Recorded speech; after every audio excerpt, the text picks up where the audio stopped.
apa kabar? Saatnya Anda menyimak Berita Semarang. Bersama saya Janetli, sejumlah berita menarik akan kami sajikan untuk Anda. Berikut 3 berita utama hari ini. Kebakaran melanda gedung Universitas 11 Maret Solo. 2 lantai gedung Fakultas Keguruan dan Ilmu Pendidikan ludes. Berteduh di gubuk saat hujan lebat disertai petir, 3 warga tewas tersambar petir di Kabupaten Pemalang.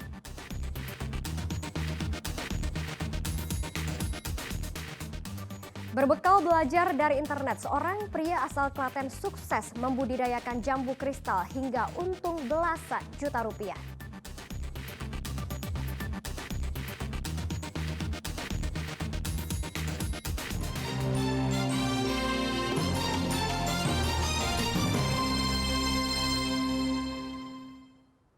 Kita ke informasi yang pertama, kebakaran melanda gedung Fakultas Keguruan dan Ilmu Pendidikan Universitas 11 Maret Solo.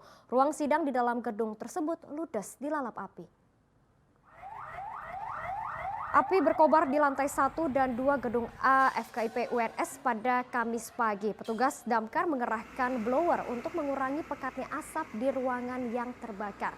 Saat api membesar, ruangan baru selesai dipakai rapat ujian peserta didik profesi guru secara daring dan tidak ada korban jiwa dalam peristiwa itu.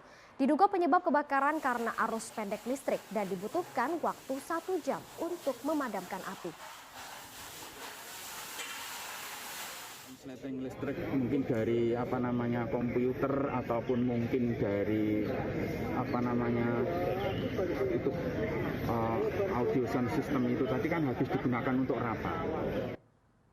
3 orang tewas tersambar petir saat berteduh di sebuah gubuk area persawahan di Desa Cibelok, Kabupaten Pemalang. Sedangkan 2 korban lain selamat, namun 1 korban kabur karena ketakutan.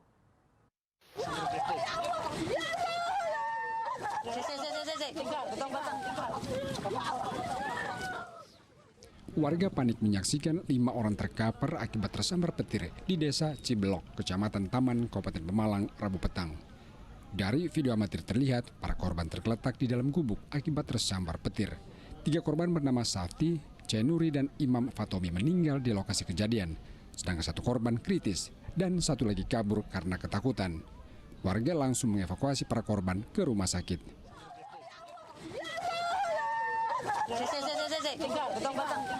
Musibah terjadi saat desa ini diguyur hujan lebat disertai petir. Para korban berteduh usai memancing di area persawahan. Di daerah situ hujan ya, Pak? Itu hujan terjadi petir 2 kali. Petir 2 kali. Kejadian itu jam berapa waktu itu, Pak? Ya, aduh nggak mikir itu kayaknya jam 4:30-an kayaknya. Kan habis hujan itu kita sudah ke TKP semua. Polisi langsung melakukan olah tempat kejadian perkara untuk mengungkap kronologi dan penyebab korban tewas. Kamis siang, pihak keluarga memakamkan 2 korban, Safti dan Jainuri, di pemakaman umum Desa Cibelok, dan korban Imam dimakamkan di Desa Jubat Selatan. Orang tua korban Safti menuturkan korban meninggalkan rumah untuk memancing ikan bersama tetangganya. Emang tiap hari sering mancing bareng? Ya sehari-hari bareng. Memang sering mancing tuh apa? Boten. Enggak. Baru mancing. Biasanya doro, senengnya doro, lomba doro. Mainan merpati. Pihak keluarga menolak autopsi jenazah dan menerima tragedi ini sebagai musibah. Namun polisi masih mencari 1 korban yang kabur. Yang satunya sampai sekarang belum ditemukan. Dalam arti selamat tapi tidak tahu kemana sekarang. Enggak ada identitasnya dan belum ada identitasnya. Pak sempat divisum apa kalian yang meninggal ini? Tidak Pak, karena keluarga tidak menghendaki untuk divisum. Sudah menerima karena ini musibah. Pak bisa dijelaskan kondisi badan, mungkin ada yang luka? Kondisi badan tidak ada yang luka, mungkin luka dalam. Sementara 1 korban kritis saat ini masih dirawat di rumah sakit.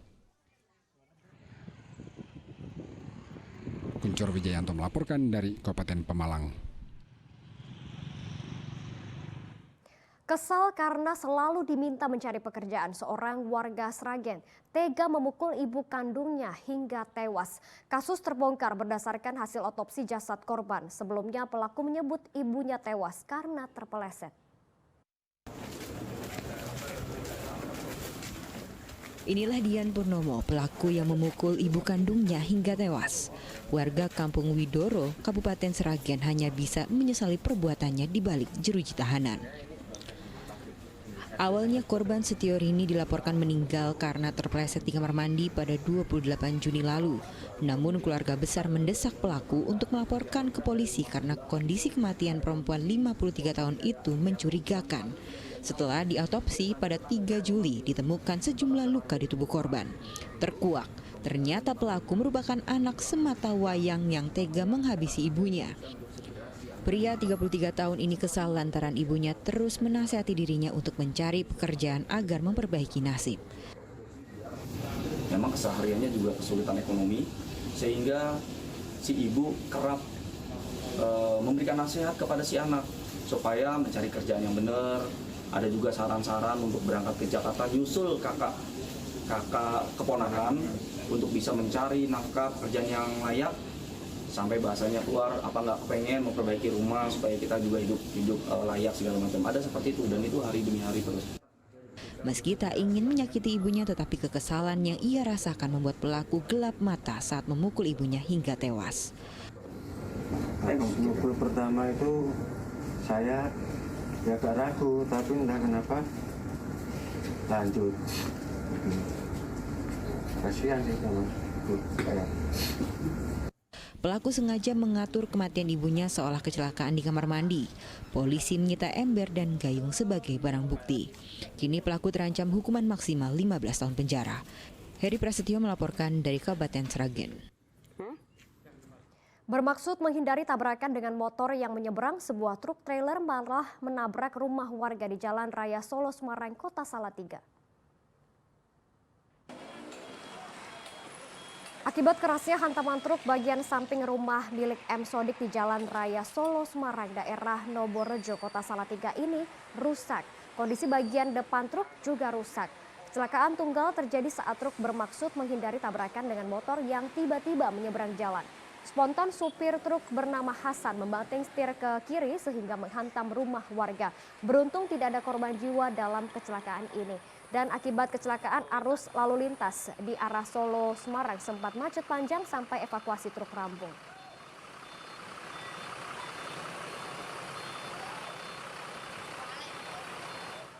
Informasi lainnya untuk Anda, ratusan pekerja PT Rando Garut Plastik Indonesia berdemo di kantor Dinas Ketenagakerjaan Kota Semarang. Mereka mendesak pemerintah turun tangan atas PHK sepihak tanpa pesangon itu. 500 pekerja PT Rando Garut Plastik Indonesia mendesak pemerintah Kota Semarang membantu para buruh untuk mendapatkan haknya setelah di PHK sepihak tanpa pesangon. Perusahaan manufaktur plastik itu memutus hubungan kerja ratusan pekerja tanpa alasan yang jelas pada akhir Juni lalu.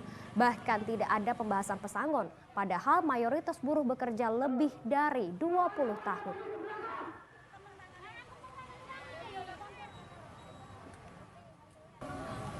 Enggak tahu, saya tahu-tahu tiba-tiba di PHK gitu aja. Sudah berapa lama kerja di sini? Sudah 28 tahun. 28 tahun. Berarti nggak dikasih pesangon untuk? Ya belum. Belum ya. Dan ini kapan, Bu? Belum tahu. Tingginya harga cabai dan bawang masih terjadi di Kota Semarang. Harga cabai keriting merah tembus Rp90.000 per kilogram. Selain kenaikan cabai keriting merah, cabai teropong merah dijual Rp80.000 per kilogramnya. Kenaikan harga cabai berada di kisaran Rp20.000. Harga bawang merah di pasar Peterongan juga naik dari Rp50.000 menjadi Rp70.000 per kilogram. Diduga kenaikan harga bawang dan cabai karena gagal panen akibat cuaca buruk dan juga hama. Kenaikan harga bawang dan cabai berdampak pada omset pedagang yang menurun drastis karena pembelian dua komoditas ini juga turun. Diperkirakan harga akan naik mendekati perayaan Idul Adha.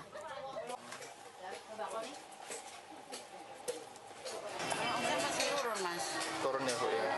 Yang mata kan ngeluh semua. Kadang dapat berasnya nggak dapat lauknya. Iya toh kan biasanya itu umpamanya toh 10.000 dapat berapa, sekarang dapat saon. Kan gitu. Berarti pembeli mengurangi ya Bu ya? Iya, pembeli mengurangi. Biasanya umpamanya bakul warungan itu toh bawa uang ibaratnya 500 bisa. Sekarang kan enggak bisa. Belanja lain-lain kan